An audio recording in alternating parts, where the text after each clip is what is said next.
BBA fourth semester का exam है। Subject है रिसर्च मेथोडोलॉजी। स्टार्ट करते हैं डायरेक्टली टॉप 10 क्वेश्चन से। अगर आपको इस पीडीएफ का कॉपी चाहिए तो आप इस नंबर पे व्हाट्सएप कर सकते हैं। क्या क्या क्वेश्चंस हम लोग 10 क्वेश्चन देखने वाले पहले ही बता देते हैं। सबसे पहले रिसर्च से आप क्या समझते हैं और मैनेजमेंट में इसका क्या इंपॉर्टेंट है। फिर अलग अलग टाइप्स का रिसर्च वो देखेंगे। रिसर्च प्रॉब्लम क्या होता है, कैसे कोई रिसर्च प्रॉब्लम अराइज होता है और कैसे एक अच्छा प्रॉब्लम ढूंढेंगे, इस चीज पे हम लोग बात करेंगे। नेक्स्ट है रिसर्च ऑब्जेक्टिव क्या होता है। अलग अलग मतलब पूरे रिसर्च का प्रोसेस क्या होता है। रिसर्च का ऑब्जेक्टिव्स मतलब रिसर्च हम लोग क्यों करते हैं, उससे क्या क्या चीजें हम लोग हासिल करना चाहते हैं। नेक्स्ट है एक्सप्लोरेटरी रिसर्च और कंक्लूसिव रिसर्च क्या होता है। एक्सप्लोरेटरी होता है जिसमें हम लोग सिर्फ एक्सप्लोर कर रहे हैं, अलग अलग डायमेंशंस जानने की कोशिश कर रहे हैं। और कंक्लूसिव में होता है जिससे हम लोग एग्जैक्ट कुछ कंक्लूजन या कुछ निष्कर्ष निकालते हैं। बात करेंगे आगे। डेटा सोर्सेज में एक प्राइमरी सोर्स ऑफ डेटा होता है, एक होता है सेकेंडरी सोर्स ऑफ डेटा। दोनों के बीच में डिफरेंस देखेंगे और सेकेंडरी सोर्सेज जो अलग अलग है उन सब के बारे में भी एक बार देखेंगे। सर्वे क्या होता है एंड ऑब्जर्वेशन मेथड क्या है। डेटा कलेक्शन का दो मेथड है, एक है सर्वे कर सकते हैं या फिर आप ऑब्जर्वेशन कर सकते हैं। दोनों में डिफरेंस क्या है, दोनों मेथड्स में देखेंगे। सैम्पलिंग का क्या क्या टेक्निक है, दो टेक्निक है, probability and non probability sampling. इन सब चीजों पे भी बात करेंगे। Critically examine schedule method of data collection, data collection के मेथड्स को एग्जामिन करेंगे। एंड लास्ट सबसे इंपॉर्टेंट क्वेश्चन रिपोर्ट फाइंडिंग, मतलब जो भी आप रिसर्च से फाइंडिंग्स निकाले, जो भी चीजें आप रिपोर्ट से सीखें, वो रिपोर्ट कैसे क्रिएट करेंगे, उसका फॉर्मेट क्या होना चाहिए और कैरेक्टरिस्टिक्स यानी एक अच्छे रिपोर्ट का क्या क्या गुण होना चाहिए। लेट्स डिस्कस दिस के 10 क्वेश्चन। एक चीज बता दें, अगर आप पहली बार पढ़ रहे हैं तो 1 to 10 ये सबसे बेस्ट क्वेश्चन है जो आपको करना है। 1 2 10, इससे आपका पूरे सिलेबस का आइडिया मिल जाएगा। चलते हैं डायरेक्टली फर्स्ट क्वेश्चन पे। थोड़ा जूम कर देते हैं क्योंकि फॉन्ट साइज थोड़ा सा छोटा है। बात करते हैं what do you mean by research. Research से आप क्या समझते हैं। तो रिसर्च एक साइंटिफिक एंड सिस्टमैटिक इन्वेस्टिगेशन है जो कि आप किसी नए फैक्ट को जानने के लिए या नए इंफॉर्मेशन को जानने के लिए करते हैं। ठीक है, यहाँ पे बोल रहे हैं research is a systematic and scientific investigation carried out to discover new facts, verify existing knowledge. सिर्फ नए फैक्ट्स को ही नहीं, आप यहाँ पे कह सकते हैं पुराने नॉलेज को वेरीफाई करने के लिए भी रिसर्च किया जाता है। And find solutions to a particular problem, यानी किसी पर्टिकुलर प्रॉब्लम का सॉल्यूशन पाने के लिए भी हम लोग ये करते हैं। सिंपल वर्ड में बोले तो रिसर्च एक केयरफुल एंड ऑर्गेनाइज्ड प्रोसेस है जिसमें हम लोग कलेक्ट, एनालाइज और इंटरप्रेट करते हैं इंफॉर्मेशन को। मतलब रिसर्च में आप तीन चीजें करते हैं, कलेक्ट करते हैं, एनालाइज करते हैं और इंटरप्रेट करते हैं। मतलब बहुत सारा इंफॉर्मेशन कलेक्ट करते हैं, उसमें एनालाइज करते हैं क्या जरूरी है, किसका क्या मीनिंग है। ठीक है, एंड एक मिनट, साथ में आप क्या करते हैं, इंटरप्रेट करते हैं, यानी कि उससे कुछ मतलब निकालने की कोशिश करते हैं। रिसर्च वर्ड का मतलब याद रखिएगा, रिसर्च वर्ड का मतलब होता है आर ई, मतलब होता है अगेन, और सर्च का मतलब फाइंड करना या ढूंढना, मतलब दोबारा से सर्च करना। तो रिसर्च का मतलब है searching again and again in a systematic manner to discover facts and reach a conclusion. यानी रिसर्च का मतलब है किसी एक चीज पे बार बार सिस्टमैटिक वे में अध्ययन करना ताकि किसी कंक्लूजन पे पहुंचा जाए। अब डेफिनेशन दो अलग अलग आप बोल सकते हैं साइंटिस्ट या दो अलग अलग लोगों के द्वारा दिया गया। पहला रेडमैन एंड मोरी है, इन्होंने कहा था रिसर्च एक सिस्टमाइज्ड एफर्ट है टू गेन न्यू नॉलेज, यानी नए नॉलेज को पाने का एक सिस्टमैटिक तरीका है रिसर्च। दूसरा क्लिफर्ड वुडी ने कहा था research comprises defining and redefining problem. मतलब रिसर्च का मतलब है कि प्रॉब्लम को डिफाइन करना या प्रॉब्लम को फिर से डिफाइन करना, मतलब प्रॉब्लम को बताना या फिर से प्रॉब्लम को समझना या दोबारा फिर से समझना। फॉर्मुलेटिंग हाइपोथेसिस, यानी अलग अलग क्या कहता है, और हाइपोथेसिस का मतलब होता है ना कि आप कुछ इमेजिनरी कॉन्सेप्ट लेके आए। ठीक है, नेक्स्ट होता है कलेक्ट करना, ऑर्गेनाइज करना एंड इवेल्युएटिंग डेटा, यानी डेटा कलेक्ट करना, डेटा ऑर्गेनाइज करना और डेटा इवेल्युएट करना। Making deductions and reaching conclusions. तो फाइनली हम लोगों का रिसर्च में ये थोड़ा सा लेंदी डेफिनेशन है, बस इसमें यही याद रखना है आपको कि इसमें प्रॉब्लम को डिफाइन एंड रीडिफाइन करते हैं, हाइपोथेसिस बनाते हैं, डेटा कलेक्ट करते हैं, इवेल्युएट करते हैं। अब सबसे इंपॉर्टेंट मैनेजमेंट में क्या इंपॉर्टेंट है, इंपॉर्टेंस है इसका, रिसर्च का। तो रिसर्च बहुत ज्यादा इंपॉर्टेंट हो जाता है मैनेजमेंट में because it helps manager to make better and more scientific decision. अगर सबसे वन वर्ड में याद रखें तो मैनेजमेंट में डिसीजन मेकिंग में हेल्प मिलता है हम लोगों को। तो इसीलिए पहला पॉइंट में लिखा है research helps in decision making. Research provides relevant facts and information for decision making. Managers can make decision based on data rather than personal guesses. तो रिसर्च सिर्फ मैनेजर को तुक्के से गेस लगाने का मतलब ऐसा समझे, तुक्का से गेस लगाना नहीं पड़ता मैनेजर को, वो रिसर्च के बेसिस पे, डेटा के बेसिस पे डिसीजन ले सकता है।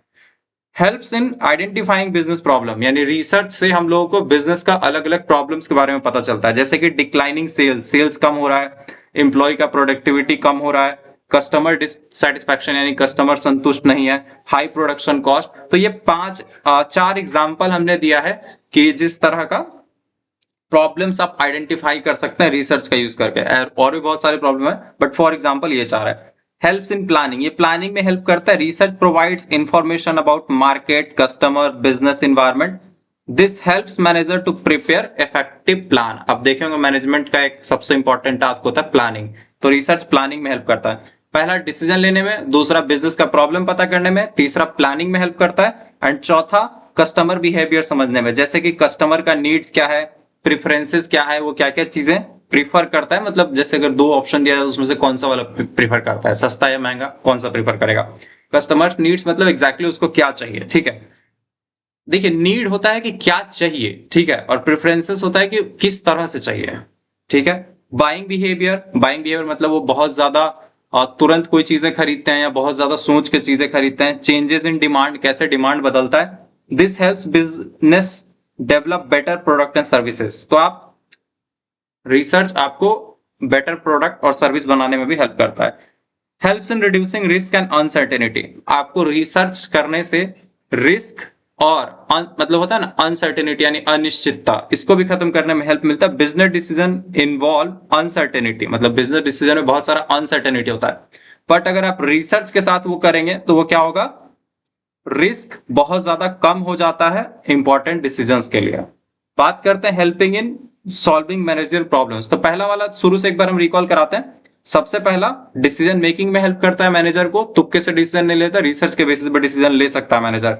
फिर बिजनेस का प्रॉब्लम्स आइडेंटिफाई करने में हेल्प करता है, कस्टमर का बिहेवियर समझने में, एंड रिस्क और अनसर्टेनिटी को कम करने में। आप पांच भी याद रखेंगे मैनेजमेंट क्यों रिसर्च मैनेजमेंट में क्यों इंपॉर्टेंट है, इसके बारे में ये पांच चीजें भी याद रखेंगे तो सही है। डिसीजन लेने में हेल्प करता है मैनेजर को ताकि वो तुक्के से ना ले, दूसरा मतलब ताकि उसको तुक्के से डिसीजन ना लेना पड़े, कुछ फैक्ट्स के बेसिस पे ले।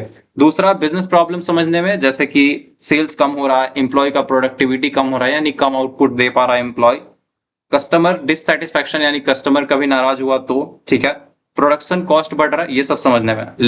नेक्स्ट प्लानिंग में हेल्प करता है ताकि बेटर स्ट्रेटेजी एंड प्लान बना पाए। कस्टमर बिहेवियर को समझने में कि कस्टमर का नीड क्या है, प्रेफरेंस क्या है, बाइंग बिहेवियर क्या है, एंड कैसे डिमांड में चेंज आ रहा है। लास्ट रिड्यूस करता है रिस्क एंड अनसर्टेनिटी को। मैनेजर प्रॉब्लम, जैसे कि research help managers to find suitable solutions to the problem related to marketing, finance, production and human resources. आपको पता है मैनेजर्स जनरली चार काम करते हैं, marketing, finance, production and human resources. तो इन सबके प्रॉब्लम्स का भी सॉल्यूशन देता है। फोरकास्टिंग में हेल्प करता है, helps management predict future changes like market demand, sales, consumer preference and business conditions. तो इससे क्या होता है, फोरकास्टिंग यानी कि फ्यूचर को प्रेडिक्ट करने में हेल्प मिलता है। परफॉर्मेंस इवेल्युएट करने में यानी कैसा रहा परफॉर्मेंस ये पता चलेगा। इनोवेशन करने यानी कोई नई चीजें लाने में भी हेल्प करता है, ठीक है।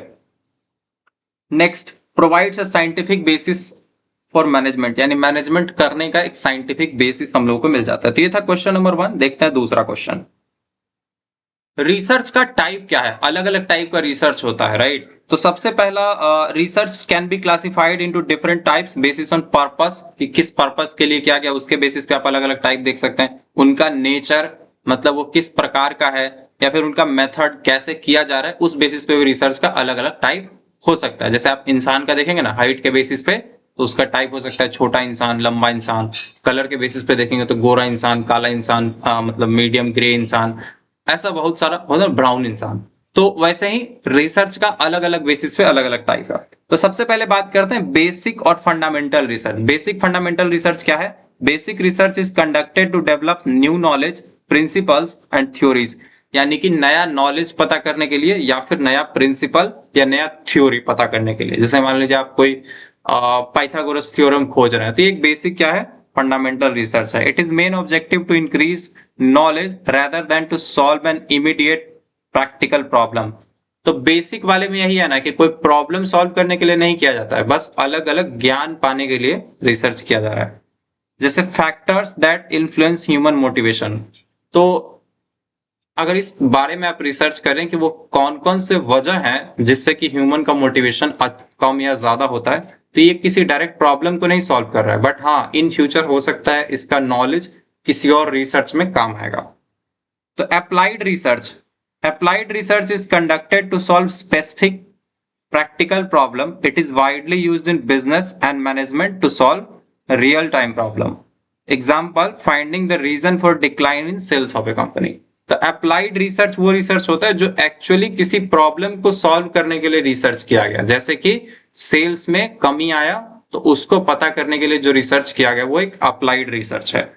नेक्स्ट होता है एक्सप्लोरेटरी, आगे इसको और डिटेल में देखेंगे। एक्सप्लोरेटरी क्या होता है, research is conducted when research problem is not clearly defined. मतलब कुछ रिसर्च ऐसा होता है जिसमें एग्जैक्ट प्रॉब्लम नहीं पता होता है, बट ऐसा होता है कि कुछ तो ऐसा है यहाँ पे या फिर कुछ तो दिक्कतें आ रही हैं, अलग अलग प्रॉब्लम्स हैं और एग्जैक्टली क्या प्रॉब्लम ये डिफाइंड नहीं है। तो हम लोग क्या करते हैं, सारे अलग अलग सिचुएशन सिनेरियोस को एक्सप्लोर करते हैं। तो it helps researcher gain a preliminary understanding of the problem and identify important issues. तो ऐसा यहाँ पे ना देखिए, जो अप्लाइड रिसर्च है या ऊपर जो बेसिक रिसर्च है इसमें प्रॉब्लम स्टेटमेंट क्लियर होता है, एक्सप्लोरेटरी में प्रॉब्लम स्टेटमेंट क्लियर नहीं होता है कि क्या प्रॉब्लम हम लोग सॉल्व करने की कोशिश कर रहे हैं, बट हाँ कुछ इश्यूज मेंशन किया होता है कि इस इश्यूज का सॉल्यूशन हम लोगों को ढूंढना है, तो उसके लिए अलग अलग रिसर्च करते हैं हम लोग। It is based on literature survey, expert opinion, interviews, case studies, preliminary studies. अब इसमें क्या क्या चीजें होती है एक्सप्लोरेटरी में आगे और देखेंगे। लिटरेचर सर्वे मतलब बहुत सारा ग्रंथ तुरंत बुक्स एक्सप्लोर करना। अब मान लीजिए आप मेडिकल से रिलेटेड रिसर्च कर रहे हो तो मेडिकल एक्सपर्ट से बात करना, इंटरव्यू करना, केस स्टडीज मतलब जैसा केस आपके साथ हो रहा है वैसा पहले से केस हो चुका है उन सबको पढ़ना, प्रिलिमिनरी स्टडीज यानी उसके टॉपिक के बारे में और थोड़ा थोड़ा एक्सप्लोर करना। Example, exploring the reasons why customer are shifting from one brand to another. तो एक एक्सप्लोरेटरी का एक बेसिक मतलब टाइप का रिसर्च का एग्जांपल है कि जब आप ये पता करने की कोशिश करते हैं कि आपका कोई एक कस्टमर एक ब्रांड को छोड़कर दूसरे ब्रांड पे क्यों जा रहा है। अब इसमें एग्जैक्ट प्रॉब्लम नहीं पता, हो सकता है प्राइस या फिर क्या प्रॉब्लम है ये पता नहीं है, बट हाँ एक इश्यू है कि कस्टमर इधर से छोड़ के उधर जा रहा है, तो हम लोग उसको एक्सप्लोर करके पता करेंगे।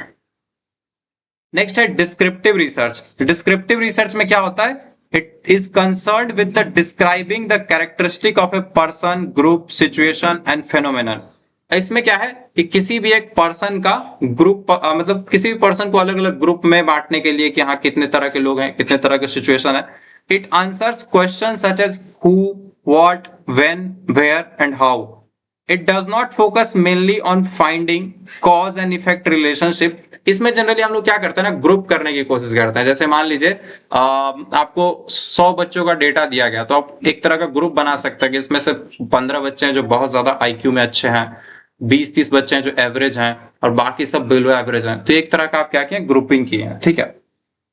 आप एक तरह से डिस्क्रिप्शन बना है। Studying the age, income, buying preferences of the customer, ये सब क्या है आपका डिस्क्रिप्टिव है। मतलब बेसिकली आप पूरे आपको एक बहुत सारा ग्रुप ऑफ डेटा मिलेगा, उससे आप क्या कर सकते हैं, अलग अलग वो करते हैं, ठीक है, अलग अलग ग्रुप्स ग्रुपिंग बनाने की कोशिश करते हैं, ठीक है।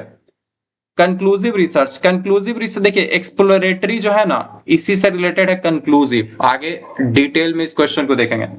कंक्लूसिव रिसर्च क्या होता है, is conducted to provide clear and reliable information for decision making. Conclusive research वो होता है जिसमें हम लोग डायरेक्टली डिसीजन मेकिंग को हेल्प करने के लिए कुछ रिलायबल एविडेंसेस या फिर रिलायबल डेटा सोर्सेस प्रेजेंट करते हैं।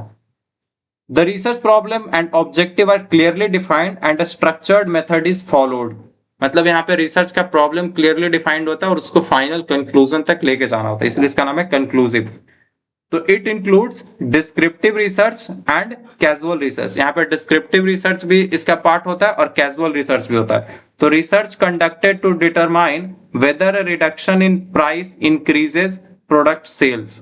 मतलब एक रिसर्च करना है कि क्या प्राइस कम करने से प्रोडक्ट का सेल्स बढ़ता है, हाँ या ना। मतलब इसका जवाब एग्जैक्ट कंक्लूजन में यस या नो में निकालना है, ठीक है।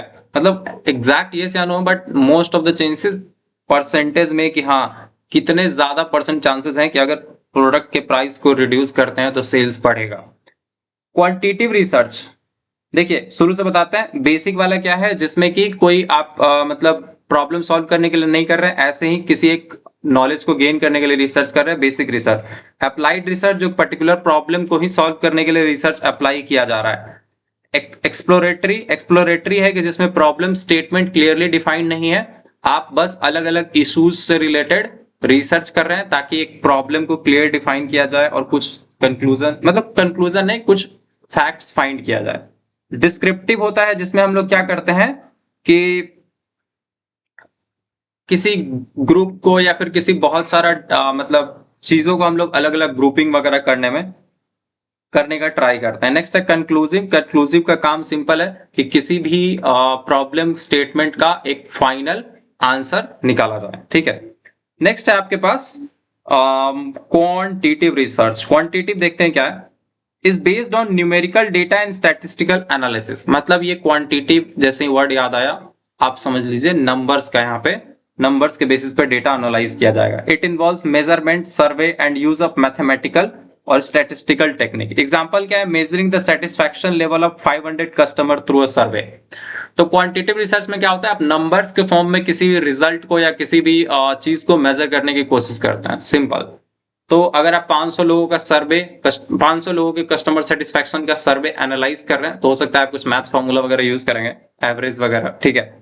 तो वो एक क्वांटिटिव रिसर्च का एग्जांपल है। नेक्स्ट है अच्छा ये सॉरी था क्वांटिटिव, हाँ ये क्वांटिटिव था, नाम थोड़ा मिलता जुलता है, क्वालिटिव। क्वांटिटिव मतलब आप एग्जैक्टली नंबर के बेसिस पे मेजर करने की कोशिश करेंगे। 500 लोगों में से 600 सॉरी 600 का 300 लोगों ने काफी अच्छा कहा प्रोडक्ट को, 150 लोगों ने एवरेज कहा है और 50 लोगों ने बोला काफी पुअर है। तो ये एक क्वांटिटिव है, ठीक है। क्वालिटिव क्या होता है, focuses on opinion, attitudes, feelings, experiences and behaviour. It is generally used to uses interview, observation and group discussion. अब क्वालिटिव का एग्जांपल क्या है, interviewing customer to understand their opinion about product. तो क्वालिटी में basically आप real में किसी चीज के बारे में राय या ओपिनियन जानने की कोशिश करते हैं। Conceptual research based on ideas, concept and theories. It mainly focuses on developing new concept, reinterpreting existing theories and commonly used in theoretical studies. तो जो आपका कंसेप्चुअल रिसर्च है, ऐसा समझिए कोई कॉन्सेप्ट है कि हाँ पाइथागोरस, तो आप पाइथागोरस का अलग मतलब ऐसा गेस करने की कोशिश करेंगे पाइथागोरस के अलावा भी कोई ऐसा थ्योरम है जो और ज्यादा इससे रिलेटेड हो और प्रॉब्लम्स को सॉल्व कर पाए। तो ये कंसेप्चुअल रिसर्च है, इसमें आप पुराने कॉन्सेप्ट को यूज करके बस कुछ नया कॉन्सेप्ट बना देते हैं। इंपेरिकल रिसर्च, अब देखिए 5-7 आपको याद नहीं रखना, सब में याद रखना है, ऊपर का 6-7, इस वाले में 7 तक याद रखिएगा, क्वालिटिव तक सही है, क्वांटिटिव क्वालिटिव ये सब। इंपेरिकल रिसर्च क्या होता है, based on observation, experience and actual data. Empirical research में क्या होता है, आप ऑब्जर्वेशन एंड एक्सपीरियंस के बेसिस पे एक्चुअल डेटा, मतलब एक्चुअल डेटा के बेसिस पे आप कुछ रिपोर्ट बनाते हैं। The researcher collects data from data and evidence from test theory और हाइपोथेसिस। इसका एग्जांपल देखते हैं बेसिकली क्या है, conducting a study to test whether employ training improves productivity. मतलब ऐसा समझिए कि आप किसी चीज पे ना मतलब कोई एक थ्योरी अप्लाई की है या फिर कोई रिसर्च के बेसिस पे कोई डिसीजन लिए और उस डिसीजन से क्या एक्चुअल रिजल्ट आया, उस रिजल्ट के बेसिस पे आप रिसर्च कर रहे हैं। जैसे कि आप ये समझने की कोशिश करें कि अगर ट्रेनिंग एम्प्लॉय को देते हैं तो उससे क्या उसका प्रोडक्टिविटी बढ़ता है या नहीं। नेक्स्ट बात करते हैं रिसर्च प्रॉब्लम क्या है। तो रिसर्च प्रॉब्लम अच्छे से देखते हैं।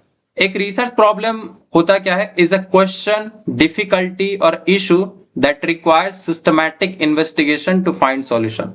तो रिसर्च प्रॉब्लम में क्या होता है, एक क्वेश्चन होता है या फिर एक डिफिकल्टी होता है या फिर ऐसा बोल सकते हैं इशू होता है। रिसर्च प्रॉब्लम यहाँ पे ये आपसे समझाने की कोशिश कर रहा है ना कि किसी भी रिसर्च का सबसे बेसिक चीज क्या होता है, उसका प्रॉब्लम स्टेटमेंट या उसका प्रॉब्लम या उसका इशू, जिसके लिए पूरा रिसर्च या पूरा रामायण किया जा रहा है, ठीक है। तो रिसर्च प्रॉब्लम क्या है, एक क्वेश्चन है या फिर एक डिफिकल्टी है या फिर इशू है जो जिसके लिए जरूरत पड़ रहा है कि हाँ हमको सिस्टमैटिक इन्वेस्टिगेशन करना पड़ेगा, मतलब इसके सॉल्यूशन को ढूंढने के लिए। तो रिसर्च प्रॉब्लम क्या है?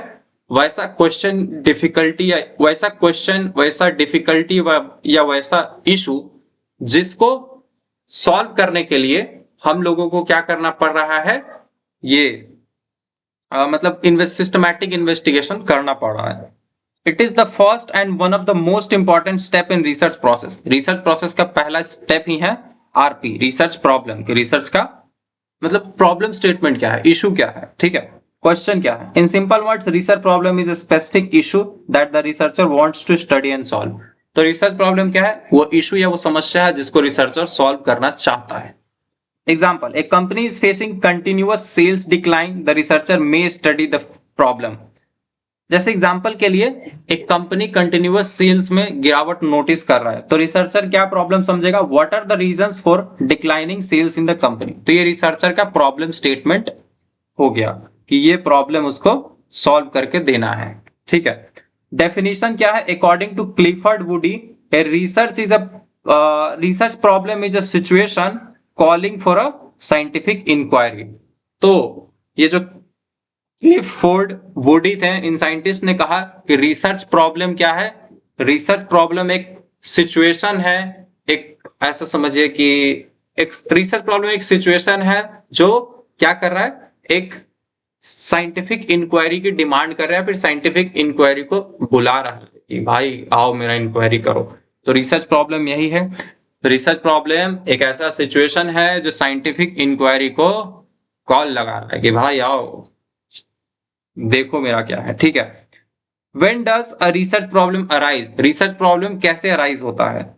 A gap in knowledge exists. मतलब a problem arises when sufficient knowledge about particular subject is not available. ठीक है, मतलब रिसर्च की जरूरत कब पड़ती है, रिसर्च प्रॉब्लम कब अराइज होता है, मतलब ऐसा समझिए कोई भी रिसर्च का प्रॉब्लम कैसे उभरेगा, ठीक है। तो पहला चीज कि problem arises when sufficient knowledge about particular subject is not available. मतलब जिस सब्जेक्ट के बारे में हम लोग डिसीजन लेना चाहते हैं, जिस सब्जेक्ट को समझना चाहते हैं, उसके बारे में हम लोगों के पास नॉलेज नहीं है। दूसरा, existing problems need a solution. Okay, research is required when the organisation faces a problem that can not be solve with available information. तो रिसर्च की जरूरत तब भी पड़ती है, मतलब जब किसी भी प्रॉब्लम का पुराना सारा सॉल्यूशन काम नहीं कर रहा, तब हम लोग को चाहिए कि अब रिसर्च करना पड़ेगा। जैसे मान लीजिए कि पहले हम लोग क्या बोलते हैं, कुछ एक ट्रिक बनाए थे जिससे सेल्स बढ़ जाता था, अब फिर अब अचानक से नहीं बढ़ रहा है, लोग से प्रोडक्ट खरीद ही नहीं रहा, तब हम लोग को समझ में आएगा, हमको याद आएगा कि हाँ हम लोग को अब रिसर्च करनी पड़ेगी, मतलब करना पड़ेगा। Different results create doubt. अलग अलग रिजल्ट से डाउट क्रिएट होता है। ए problem may arise when previous studies and observation give different contradictory result. मतलब क्या है कि प्रीवियस रिसर्चेस हुआ है, उसमें मल्टीपल रिसर्च में मल्टीपल डिफरेंट कॉन्ट्राडिक्टरी रिपोर्ट है। मतलब कॉन्ट्राडिक्टरी रिपोर्ट का मतलब होता है ना कि दो रिपोर्ट दो अलग अलग बातें कह रही है। जैसे एक कह रहा है क्या कि जब जब प्राइस घटाए थे तो सेल्स बढ़ा था, और दूसरा बोल रहा है कि जब जब प्राइस घटाए थे तो सेल्स और घट गया। तो इस केस में भी हम लोगों को दोबारा रिसर्च की जरूरत है, या रिसर्च प्रॉब्लम डिफाइन करके उसको इंक्वायरी करने की जरूरत है। रिसर्च को आप ऐसे समझे ना कि कोई क्या है, इशू है और उसका इंक्वायरी, ठीक है। कोई इशू है और इशू को आप बोल सकते हैं रिसर्च प्रॉब्लम, और उस प्रॉब्लम को सॉल्व करना ही आप बोल सकते हैं पूरा इंक्वायरी या इन्वेस्टिगेशन है। नेक्स्ट है, a researcher identifies and a researcher identifies an unanswered question. A problem may arise from the curiosity, observation और experience of the researcher.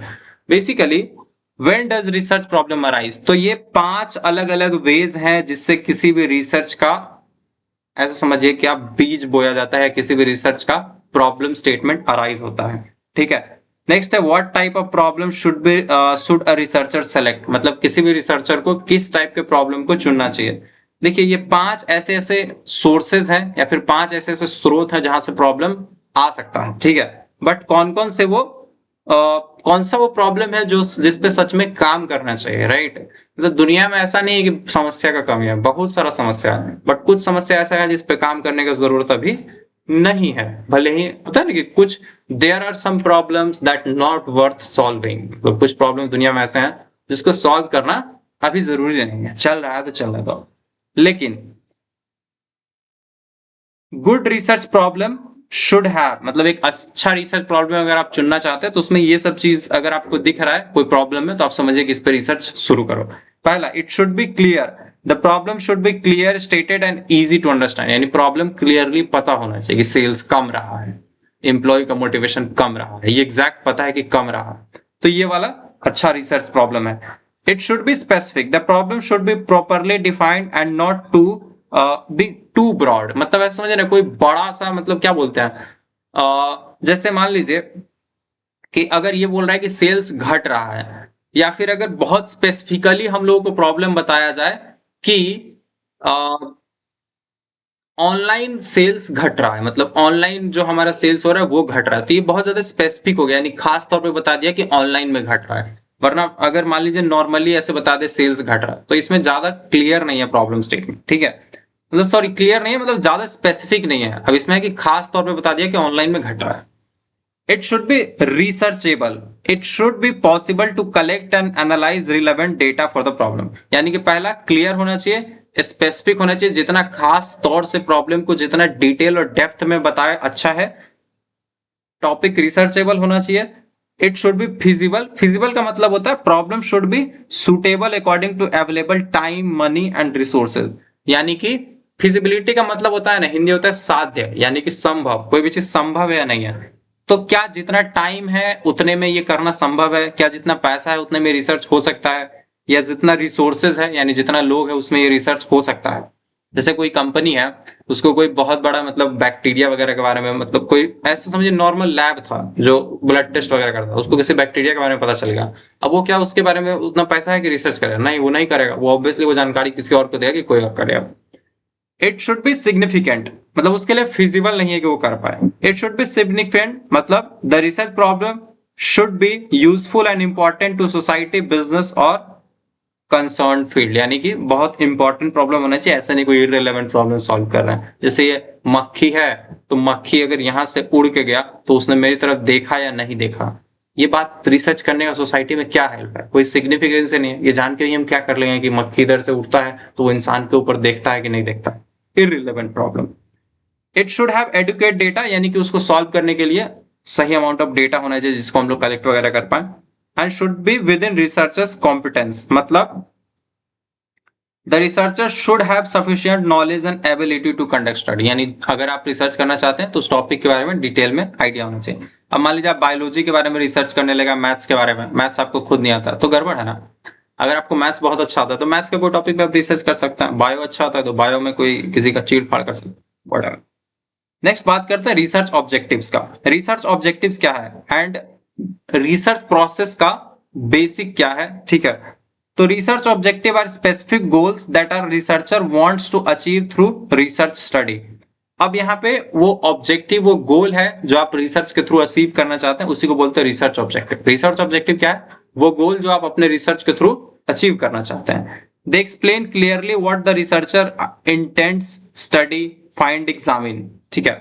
Find और एग्जामिन मतलब ये क्लियरली बताता है कि रिसर्च को क्या स्टडी, रिसर्चर को क्या स्टडी करना है, क्या पता करना है या क्या एग्जामिन करना है।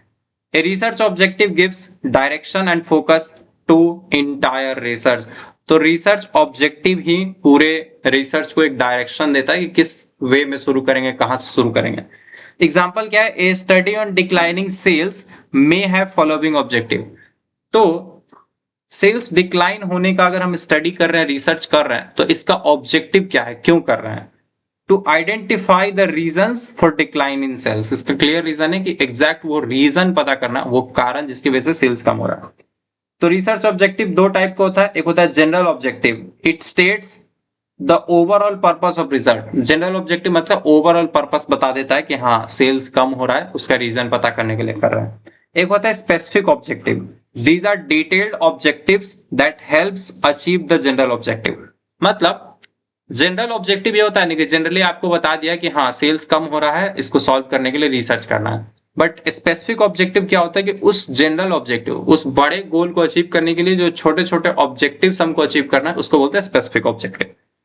तो बेसिस ऑफ रिसर्च प्रोसेस क्या है, research process consist of number of systematic step. पूरे रिसर्च के प्रोसेस में बहुत सारे अच्छे अच्छे स्टेप्स आते हैं, देखते हैं। सबसे पहला रिसर्च प्रॉब्लम पता कीजिए, researcher finds, identifies, clearly defines the problem to be studied. मतलब एक रिसर्चर होता है, वो फाइंड करता है एंड क्लियरली डिफाइन करता है प्रॉब्लम को जिस पर स्टडी किया जाना है। तो सबसे पहला स्टेप क्या है रिसर्च प्रोसेस का? रिसर्च प्रॉब्लम को फॉर्मुलेट कीजिए या अच्छे से डिफाइन कीजिए जिस पे काम करना है। Next, review of literature, previous books, research studies and other available information are reviewed to understand the problem better। यानी इस प्रॉब्लम को और बेटर समझने के लिए उससे रिलेटेड और ज्यादा बुक्स, थ्योरीज ये सब पढ़ें। Next, formulation of research objectives, मतलब ऐसा समझिए ऑब्जेक्टिव डिसाइड करने से ही पहले उससे रिलेटेड बुक्स वगैरह या रिसोर्सेज वगैरह आप देख चुके हैं। अब आप यहाँ पे पहले प्रॉब्लम डिफाइन किए अच्छे से, फिर उससे रिलेटेड थ्योरीज वगैरह पढ़ें, अब फिर उसके बाद रिसर्च ऑब्जेक्टिव को डिफाइन कीजिए कि objectives are decided and clearly define what the researcher wants to achieve. उसके बाद आप डिसाइड कीजिए कि इस पूरे रिसर्च से आप क्या अचीव करना चाहते हैं। फिर होता है research design, a suitable research plan is prepared and the researcher decides the method, sources and data and research approach. तो रिसर्च डिजाइन का मतलब होता है ये डिसाइड करना है कि रिसर्च का मेथड क्या होगा, सोर्सेज क्या का होगा, मतलब कहां कहां से इंफॉर्मेशन लेंगे, क्या क्या डेटा हम लोग यूज करेंगे, एंड रिसर्च का अप्रोच क्या रहने वाला है। फिर आता है collection of data, relevant data is collected from primary और सेकेंडरी सोर्स। अभी आगे के क्वेश्चन में देखेंगे प्राइमरी एंड सेकेंडरी सोर्स क्या होता है। फिर आता है sampling, if the entire population can not B studies a suitable sample is collected. मतलब देखिए पहला स्टेप था कि रिसर्च प्रॉब्लम को अच्छे से डिफाइन करो, दूसरा स्टेप उससे रिलेटेड थ्योरीज वगैरह पढ़ो, तीसरा स्टेप ऑब्जेक्टिव, रिसर्च का गोल सीधा सीधा डिसाइड करो कि रिसर्च करके क्या अचीव करना है। फिर रिसर्च को डिजाइन करो, यानी कि कौन सा मेथड लगाओगे, क्या सोर्सेज लोगे, कहां से डेटा लोगे, ठीक है, क्या रिसर्च अप्रोच फॉलो करोगे। फिर फिफ्थ में एग्जैक्ट डेटा कलेक्ट कीजिए अलग अलग सोर्सेज से, एक होता है प्राइमरी सोर्स और सेकेंडरी सोर्स, आगे के क्वेश्चन में इसको देखेंगे। सैंपलिंग क्या होता है? अगर मान लीजिए आपके पास आपको कस्टमर सेल्स का डेटा स्टडी करना है और आपको पता है कि आपका जो आप कोई एल्गोरिदम या अप्रोच बनाए उस पर आप सिर्फ 200 लोगों का ही स्टडी कर सकते हैं, ठीक है, 200 लोगों का ही रिपोर्ट्स आप पढ़ सकते हैं मान लीजिए, और डेटा है आपके पास 2000 का। तो आप क्या करेंगे? क्या 2000 लोगों का आप स्टडी तो कर नहीं सकते, तो आप क्या करेंगे 2000 में से रैंडमली 200 सैंपलिंग करेंगे। तो रैंडमली डेटा उठाना ही सैंपलिंग कहलाता है। Data processing, that collected data is edited, classified and tabulated, यानी कि एडिट करते हैं उसको, अगर कुछ फॉर्मेटिंग का जरूरत है तो क्लासिफाई करते हैं। क्लासिफाई मतलब एज के हिसाब से कि ये 10 से 15 साल वाले एज का कस्टमर का डेटा है, ये 15 से 20 वालों का, ये 20 से 25 वालों का, अलग अलग पार्ट में बना। टेबुलेटेड मतलब टेबल फॉर्म में बनाना ताकि एनालिसिस बेटर हो पाए। नेक्स्ट आता है एनालाइज करना, इंटरप्रेट करना, analyse to understand findings and reach meaningful conclusions. Next, finding and conclusions मतलब उस पूरे चीज को एनालाइज करने के बाद, इंटरप्रेट करने, समझने के बाद क्या फाइंडिंग निकला, क्या कंक्लूजन निकला। तो researcher presents the important finding and draw conclusion from the study. And last है रिपोर्ट राइटिंग। तो आप सबसे इंपॉर्टेंट इसमें 3 मोस्ट इंपॉर्टेंट हमारा मानना है कि इंपॉर्टेंट चीज है। पहला रिसर्च प्रॉब्लम डिफाइन करना, और ये जो 3 नंबर था कि रिसर्च का ऑब्जेक्टिव डिफाइन करना, और लास्ट लास्ट यहाँ पे कंक्लूजन या फाइंडिंग्स निकालना, और लास्ट रिपोर्ट बनाना। तो ये 5-4 चीजें जो है सबसे मोस्ट इंपॉर्टेंट है। बट ये ओवरऑल 10 स्टेप्स का है कि कैसे पूरा रिसर्च होता है। प्रॉब्लम समझिए, उससे रिलेटेड लिटरेचर स्टडी कीजिए, मतलब वही थ्योरी ग्रंथ स्टडी कीजिए, फिर ऑब्जेक्टिव को अच्छे से डिफाइन कीजिए, फिर पूरा रिसर्च का प्रोसेस डिसाइन कीजिए कि क्या क्या स्टेप्स होगा, ठीक है, क्या क्या मेथड होगा, क्या क्या सोर्सेज ऑफ डेटा यूज करेंगे।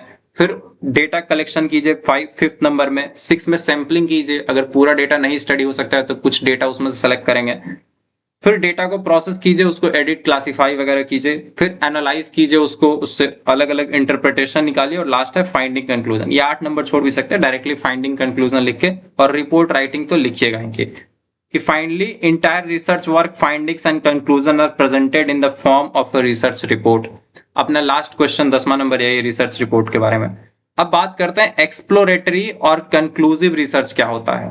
तो exploratory research is conducted when the researcher has limited knowledge, यानी कि अबाउट द प्रॉब्लम। अगर आपको प्रॉब्लम के बारे में ज्यादा डेप्थ में या ज्यादा क्लियरली प्रॉब्लम डिफाइंड नहीं है, तब हम लोग एक्सप्लोरेटरी रिसर्च करते हैं, राइट।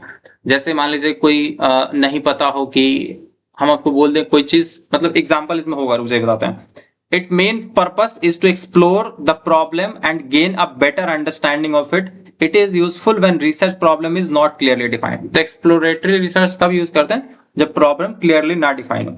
जैसे finding possible reasons why customers are shifting from one brand to another. एक ब्रांड से दूसरे ब्रांड में कस्टमर क्यों जा रहे हैं, ये इसका एग्जैक्ट प्रॉब्लम पता नहीं कि क्यों जा रहे हैं, बट हम लोग क्या कर रहे हैं, अलग अलग सारा डायमेंशंस, अलग अलग सारा पॉसिबिलिटीज एक्सप्लोर करेंगे। तो इसका ऑब्जेक्टिव क्या है, फैमिलियरिटी विद द प्रॉब्लम, यानी प्रॉब्लम को और अच्छे से समझा जाए। इंपॉर्टेंट वेरिएबल्स, यानी इंपॉर्टेंट क्या क्या इसमें चीजें हैं जो हम लोग को मेजर करना चाहिए, ठीक है वो। फिर प्रॉब्लम को क्लियरली समझने के लिए फर्दर रिसर्च, यानी नेक्स्ट रिसर्च के लिए एक बेसिस बनाने के लिए या फिर आइडियाज देने के लिए नेक्स्ट रिसर्च का। यहाँ पे अलग अलग हाइपोथेसिस बनाने का भी हम लोगों को हेल्प मिलता है। Methods of exploratory research. Exploratory research करने का क्या क्या मेथड है, पहला तो है लिटरेचर सर्वे, यानी अलग अलग लिटरेचर को आप पढ़िए, ठीक है। दूसरा एक्सपीरियंस सर्वे, अलग अलग लोगों का एक्सपीरियंस पढ़िए। इंटरव्यूज कीजिए एक्सपर्ट्स का, केस स्टडीज देखिए। And pilot studies, pilot studies मतलब उस प्रॉब्लम को सॉल्व करने के लिए जो जो अप्रोचेस पास्ट में यूज किया गया उसको बोलते हैं पायलट सॉल्यूशंस या पायलट स्टडीज। कंक्लूसिव रिसर्च क्या होता है, ये तब किया जाता है to provide clear and definite information for decision making. तो conclusive research generally decision, direct decision लेने में हेल्प करता है। और the research problem is clearly defined. Conclusive research में होता है कि प्रॉब्लम क्लियरली डिफाइंड होता है और एक सिस्टमैटिक रिसर्च प्लान फॉलो किया जाता है और इसका फाइंडिंग डायरेक्टली मैनेजमेंट डिसीजन में हेल्प करता है, ठीक है। देखिए एक्सप्लोरेटरी तब होता है ना जब प्रॉब्लम क्लियरली ना डिफाइन हो। हम लोग अलग अलग चीजें एक्सप्लोर करते हैं और ये पूरा रिसर्च करके भी एक नए मतलब नेक्स्ट रिसर्च का एक बेसिस तैयार करते हैं। और जबकि कंक्लूसिव वाले में क्या है कि यहाँ पे आपको प्रॉब्लम क्लियरली डिफाइंड मिलता है और आप उसको क्या करते हैं, उससे एक फाइनल कंक्लूजन या फाइनल डिसीजन मेकिंग निकालते हैं। तो कंक्लूसिव रिसर्च का ऑब्जेक्टिव क्या है, स्पेसिफिक हाइपोथेसिस को टेस्ट करना, एग्जामिन करना रिलेशनशिप बिटवीन वेरिएबल्स, अलग अलग वेरिएबल है जैसे कि एज, प्राइस, ये सब वेरिएबल से इस पे अलग अलग रिसर्च करना। रिलायबल फाइंडिंग्स पता करना, डिसीजन मेकिंग में हेल्प करना। कंक्लूसिव रिसर्च में क्या क्या चीजें होती है, पहला तो होता है descriptive research. It describes characteristics of group, situation and phenomenon. Characteristics मतलब किसी भी चीज का अलग अलग गुण बताता है। And next casual research, it studies cause and effect, relationship between variables. तो कंक्लूसिव रिसर्च में दो चीजें होता है, एक होता है डिस्क्रिप्टिव रिसर्च और कैजुअल रिसर्च। कैजुअल रिसर्च मतलब कॉज एंड इफेक्ट की क्या कारण, उसका उससे क्या इफेक्ट हुआ, दोनों कार्य कारणन्य का नियम। नेक्स्ट एग्जांपल क्या है, study whether reducing the price of product increase sales. मतलब एक स्टडी करना है कि पैसा घटाने से सेल्स बढ़ता है कि नहीं। तो इसका एक क्लियर एग्जांपल देखते हैं दोनों का मीनिंग का, सॉरी डिफरेंस का। पहला कि एक्सप्लोरेटरी क्या है, एक्सप्लोर करने के लिए और प्रॉब्लम को समझने के लिए किया जाता है, जबकि ये क्या है, डेफिनेट क्लियर फाइंडिंग्स या क्लियर मतलब क्या बोलते हैं, नॉलेज निकालने के लिए किया जा रहा है। रिसर्च प्रॉब्लम क्या है, इसमें क्लियरली डिफाइंड नहीं होता है, इसमें क्लियरली डिफाइंड होता है। मेन पर्पस क्या है, इसका प्रिलिमिनरी अंडरस्टैंडिंग यानी प्रॉब्लम को थोड़ा और बेहतर समझना है, जबकि इसमें क्या है, डिसीजन मेकिंग के लिए इंफॉर्मेशन इकट्ठा करना है। ये फ्लेक्सिबल है, अनस्ट्रक्चर्ड है, ज्यादा स्ट्रक्चर्ड नहीं है। ये स्ट्रक्चर्ड है, सिस्टमैटिक है। हाँ, तो डिजाइन में चेंज ड्यूरिंग द स्टडी। अब इसका रिसर्च डिजाइन क्या है, स्टडी के ड्यूरिंग चेंज हो सकता है, जबकि इसका डिजाइन क्या है, स्टडी से पहले डिसाइड कर लिया जाता है और उसी को फॉलो करता है। ये जनरली स्मॉल सैंपल यूज करता है, generally small sample is used, sample size की बात कर रहे हैं हम। तो इसमें एक्सप्लोरेटरी में छोटा सैंपल साइज पे हम लोग एक्सप्लोर करते हैं, जबकि इसमें बड़ा सैंपल साइज यूज करते हैं। इसमें लिटरेचर सर्वे, एक्सपर्ट इंटरव्यू, यही बेसिक चीजें यूज करते हैं। इसमें सर्वे, एक्सपेरिमेंट, सिस्टमैटिक एनालिसिस करते हैं। रिजल्ट की बात करें तो इससे आइडियाज मिलता है और नेक्स्ट रिसर्च के लिए थोड़ा जानकारी मिलता है, जबकि इसमें क्या होता है, एग्जैक्ट हम लोगों को कुछ फाइंडिंग्स मिलता होता है ना, कुछ मिला एंड नेक्स्ट कंक्लूजन मिलता है। ये 5 क्वेश्चन हो गया। अब बात करते हैं थोड़ा सा सोर्सेज ऑफ डेटा के बारे में, प्राइमरी सोर्स ऑफ डेटा और secondary source of data and various secondary sources. मतलब डेटा का अलग अलग सेकेंडरी सोर्सेस, सेकेंडरी डेटा का अलग अलग क्या सोर्स है। देखिए रिसर्च के लिए डेटा का 2 सोर्स है, एक तो है प्राइमरी सोर्स और एक है सेकेंडरी सोर्स, ठीक है। तो इन दोनों को देखते हैं। सबसे पहली चीज जो आपका डेटा क्या होता है? तो data refers to facts and information collected for the purpose of research. वो फैक्ट्स और इंफॉर्मेशन जो रिसर्च के लिए इकट्ठा किया गया है उसको डेटा बोलते हैं। तो प्राइमरी डेटा क्या होता है? Primary data is collected for first time by the research, यानी प्राइमरी डेटा क्या है? जो फर्स्ट टाइम रिसर्चर के द्वारा इकट्ठा किया गया for a specific research purpose, यानी किसी एक खास रिसर्च के लिए उस डेटा को इकट्ठा किया गया है रिसर्चर द्वारा। It is original in nature. Primary data can be collected through methods such as observation, interview, questionnaire and schedule and survey. ये 5 चीजें हम बताएं। ऑब्जर्वेशन यानी चीजों को देख के समझें, इंटरव्यू लेके समझें, क्वेश्चनायर होता है कि 10-20 क्वेश्चन दे दिए, उसमें बोल दिए कुछ कुछ आंसर्स जो आपको ठीक लगता है देगा, और ऐसा 25-30 लोगों को क्वेश्चनायर दिए और सबका जो आंसर मिला उससे आप कुछ या फिर कुछ शेड्यूल करते हैं या कुछ सर्वे करते हैं।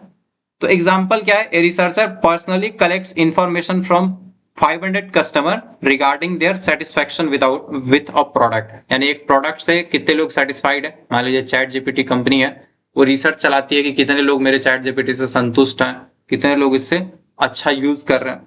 ठीक है। Merit of primary data.